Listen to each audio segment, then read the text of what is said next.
Hey guys, welcome back to Wick's Garage, episode 11. I am your host, Dwayne Wick. This week, guys, I'm going to take you through the disassembly of my handbrake as well as the reassembly.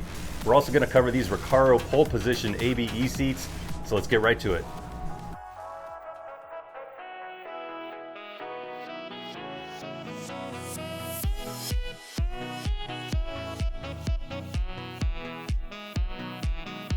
Previously on Instagram.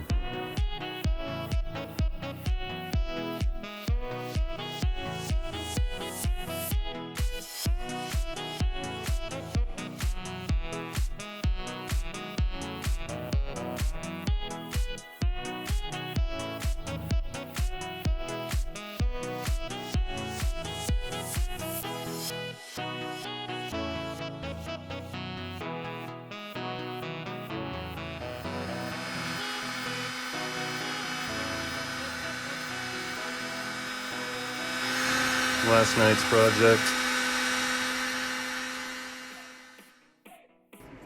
Oh, you want to play, do you?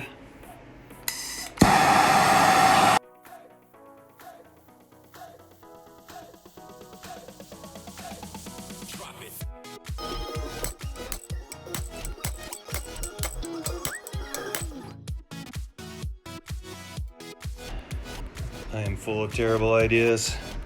Let's give this one a shot. Play some bets. It's either gonna pop out and smack me in the face or something else is gonna explode. Looks a little cockeyed. Hold on a second, I gotta get a face shield on. Let's be smart about this. Yeah. All right. I'm turning to the side too. Ooh.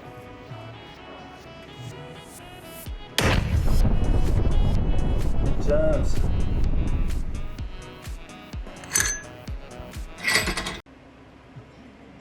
It's moving.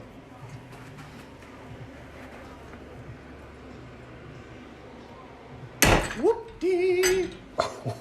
Oh, no one gets past the Wickster.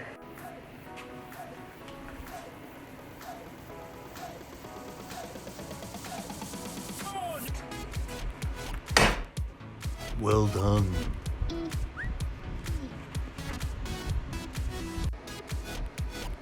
That thing is really in there. I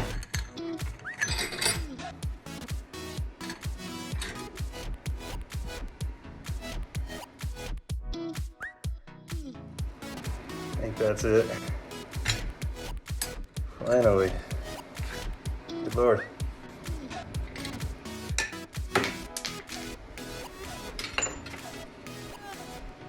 Gotcha.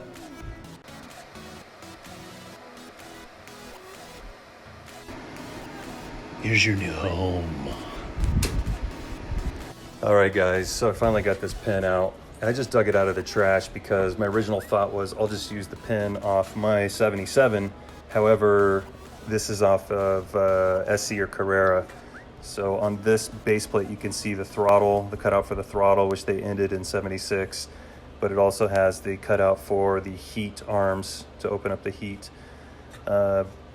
This one obviously has neither one of those holes. When did they introduce the heat control knob? Was that with the Carrera or the SC? I think the Carrera, so this must be off 84 to 89. I think it'll clean up. This one is a little bit tweaked here as well. It's a little bit bent. I think people are just grabbing onto that e-brake handle and twisting it towards the driver's side, so they're all kind of bent over to the side. The pin, I think I can clean it up. It's a little bit goofed on the end where I sheared it against the housing, but that's not a critical point. The main bore area is. So we'll hone out this and we'll just lightly touch this up and it'll be good as new. Next month. Okay, for the parking brake, I've gone ahead and powder coated satin black the handbrake that I wanted to use. I found this one at a local Porsche shop. It's not the one that came out of the car. Instead, it was scaled down version, no heat controls. It came with a single pin and two C-clips to hold the handbrake in. I thought that was kind of cool. It was kind of grimy and old from sitting around, so I actually tried my hand at bluing the internal components, these two pieces here. I did a pretty good job. I used browning as well as a bluing solution and a method known as cold bluing. I think they kind of look like the original finish. I have the Bentley manual. It does give a parts diagram. I guess they call that the pawl, not the claw. I did just slightly bend the push rod. It needs to clear the top of the handbrake so that it can effectively pull the pawl and release the handbrake. I had actually straightened it out. I thought it was bent when I first disconnected it or first disassembled it, but you can clearly see in the diagram here that the push rod has a slight bend to it. Okay, I printed out pages from the Porsche catalog, the PET, the handbrake, and number 11, tubular rivet 900-206. So that's this guy here, is number 11, which is that guy right there. Let's begin. Not really sure the order of operations here, but I think I remember the spring coming out the front okay, so I'm just going to slide that push rod in. This faces this way so that it can grab hold of the toothed sector. Okay, I've got the toothed sector in there. It's held in place by the main shaft hole. I can take this piece out for now.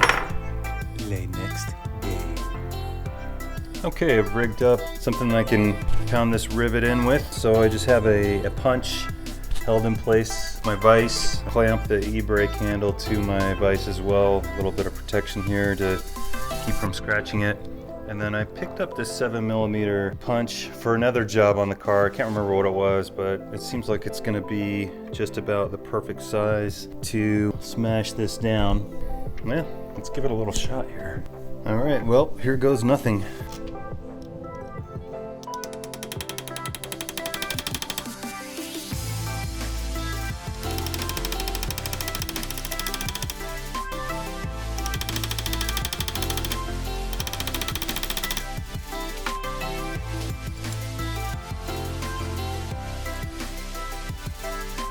At this point, I think I can put the tooth sector in.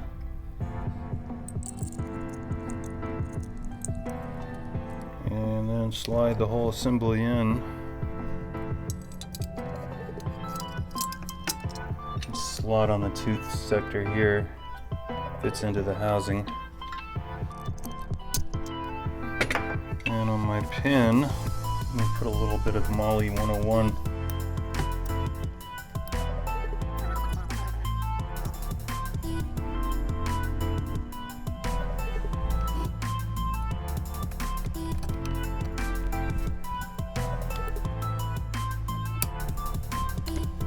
Okay, I'm going to put the button, spring, and spacer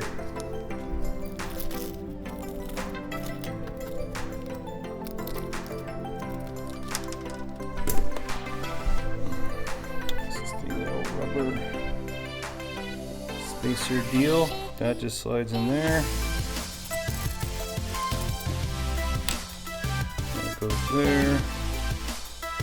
That goes there.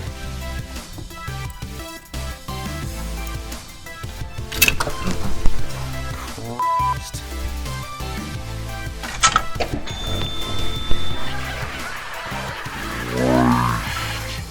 Let's try that again.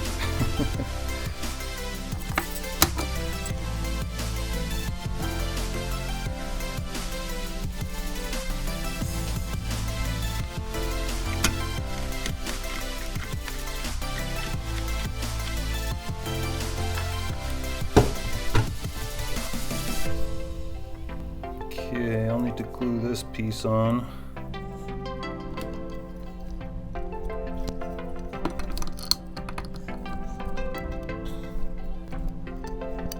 We're hanging on something.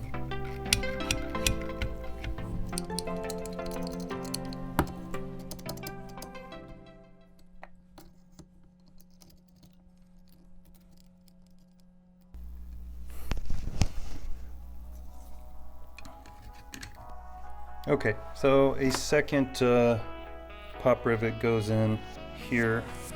I'm just gonna like widen this out so that the rivet fits in it that I have, because I didn't buy 2 rivets. This was a pieced together handbrake anyway, so it's not factory specs. Son of a mother.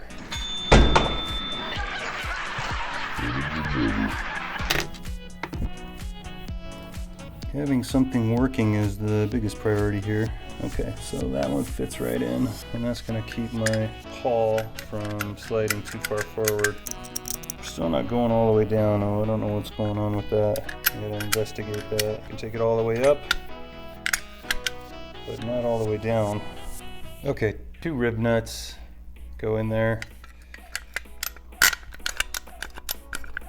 Still not going all the way down though. I don't know what's going on.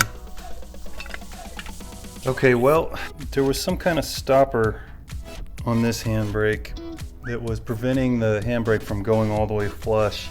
I don't know why it was on there. Like I said, this one was picked up at a shop, local shop, out of a race car. Looks like it had some kind of bump stop in there to prevent it from going all the way down. However, in my case, I needed to go all the way down, so I opted to remove it. So now it should go together correctly.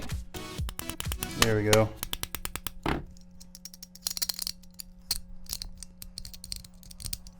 Okay, now the resistor portion.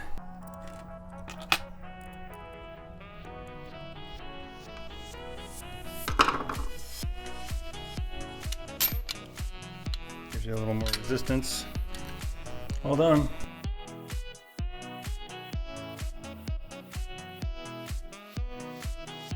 All right, guys, these are Recaro Pole Position ABE, which is a seat that's only sold in Europe. The ABE has a little bit wider butt area. I found these used on Pelican. It is an expired race seat. I don't plan on tracking the car, so I'm not worried about meeting the FIA rules for having a newer race seat in. I bought them over in California, and I used Autos International to recover these seats for me. I really liked the all black look. I wanted to go with a German vinyl black stitched, and then I wanted to go with black German vinyl basket weave inserts. I think they've turned out fantastic. Now, Recaro is making reproductions of these classic pole positions again. You can also get them in a houndstooth, which I think is really cool. I wanted to go with an all black seat, kind of a more stealthy look for this car. I got these aluminum side mounts. The seats came with some mismatched steel side mounts. I picked up these aluminum side mounts, nice and light. So I did test this in my 75. They felt great. I fit no problem at 6'6". I fit fine in these seats. Plenty of wiggle room in the waist. I wear a 36 to 38 waist.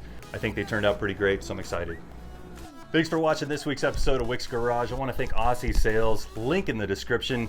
Did you know that you can buy things like transmission coolers? Uber rare parts. Check this out.